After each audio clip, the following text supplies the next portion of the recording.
Hola amigos, welcome back to another tutorial. Today I want to show you guys how to make your iPhone footage look 10 times better in just a few minutes. This is my boy Jazz. What's up, fam? And he's gonna just show you what it looks like when the footage comes straight out of your phone.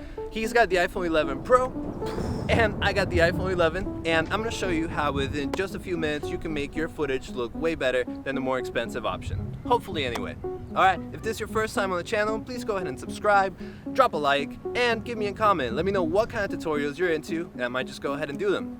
That's it for me. Let's go ahead and get this film started before that storm catches up to us. Peace out, guys. See you in a little bit. Hey, what's up, fam? Jazz here. I have my iPhone 11 Pro. We're gonna do a simple video with the default settings to show you guys how it comes out. We're recording the Lighthouse, so here we go. Hey guys, welcome back. I'm going to show you a couple of little tricks that you can do to make your footage look way better, way faster. So when you're holding your phone, you're going to want to switch it over to 24 frames per second at 4K. So that's going to allow you to get the most cinematic footage possible. And to do that, you go to the top left, and the bottom number will either say 4K or HD, and you want to switch that to 4K. The top number is going to say 30, 60, or 24.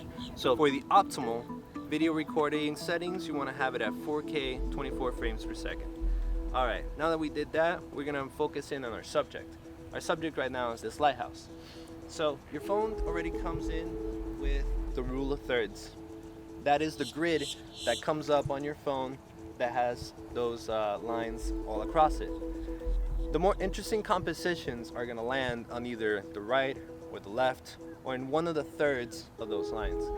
For this one, I'm going to decide to position the lighthouse over on the right side, and this is going to allow you to have your eye be drawn to the lighthouse from the left thanks to some of the leading lines that are coming in from the lighthouse and from the surrounding area. I'm going to hit record.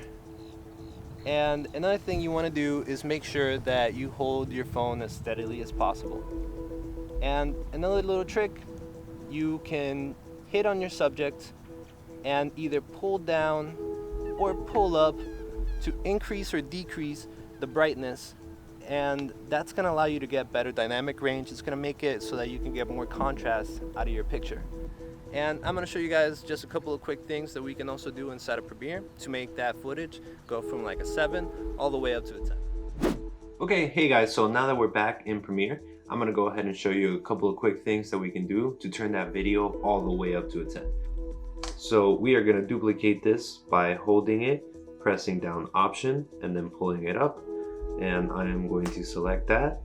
And now that I have it selected, I am going to move it down 1 frame, and I'm going to turn the opacity down to 50%. And now as I go through it, it should be a little smoother. There shouldn't be any flickering, and that should help my video look a little better.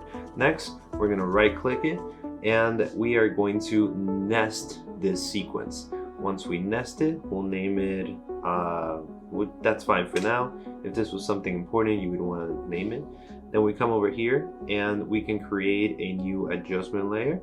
So we can hit File, New, and come down to Adjustment Layer, select it, hit OK. We can go ahead and put our adjustment layer right over our timeline, like that, and make sure those two are lined up. Perfect. Make sure that your adjustment layer goes all the way down your entire sequence there. And now we're going to make a couple of adjustments. So with your adjustment layer selected, we're going to search effects for Lumetri color. I'm going to select that. We're going to hit basic correction. Okay. So let's hit these highlights. I'm going to turn them down. And my shadows, I'm going to turn them up a little bit here, increase my contrast, my saturation, like 120, and temperature, I'm going to turn it up a little bit, warm it up, Maybe that's a bit too much. Right there. That feels good. Now we're gonna go to curves and we're gonna drop these, heighten these up a little bit, and right, I still want it to be a little bright. I don't want to drop my shadows too much. I kind of want to give it a little bit of a mood, so I'm gonna darken it down just about there. That feels nice. And let's close up these curves. Okay, and that looks pretty good. One last thing, let's add a little vignette. If you go down into the negatives, it'll be dark. If you go up, it'll be white. I'm gonna go negative here, get that down to like not too dark, 3.5. I'm gonna expand this feather a little bit, and let's see how that looks. That looks pretty good. And one more thing I want to do to this, I'm going to select it, and I am going to mess with my speed duration. I'm actually going to not turn the speed at all. I'm just going to hit optical flow, and all that's going to do is it's going to add a little smoothness in between frames. Again, just adding your iPhone because it can only do so much with the sensor it has. Now, I think it's a little bit too dark. So I'm gonna boost these shadows up some. These highlights, I'll leave them right there.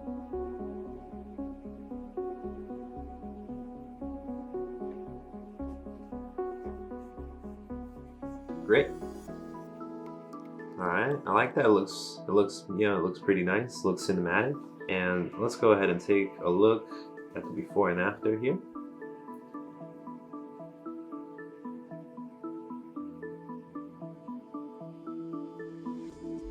Okay, so now that we went ahead and adjusted everything, let's go ahead and take a look at our finished product.